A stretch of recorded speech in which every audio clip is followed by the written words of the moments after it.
Zdravím! Dnes si ukážeme, jak jednoduše pracovat s textem v Blenderu. Začneme tím, že si pomocí klávesové zkratky Shift+A vytvoříme text. Pomocí klávesy 7 na numerické klávesnici se přepneme do pohledu ze zhora. Pomocí tabu se přepneme do Edit módu. V Edit módu můžete jednoduše napsat jakýkoliv text chcete. Opět pomocí tabu se přepneme do Objekt módu. Zde můžete text otočit, zvětšit nebo s ním pohybovat.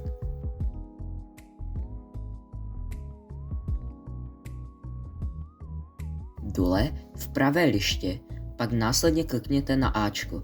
Zde můžete změnit zarovnání nebo například font.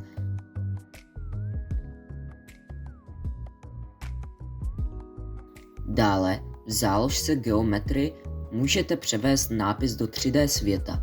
Na text pak můžete například přidat texturu a jak vidíte, může z toho vzniknout třeba nějaké 3D logo. To je o textu vše. Už za chvíli se můžete těšit na 2 na sebe navazující videa, a to o animaci a o práci s kamerou v Blenderu. To je zatím vše. Dejte like, odběr a zatím naschle.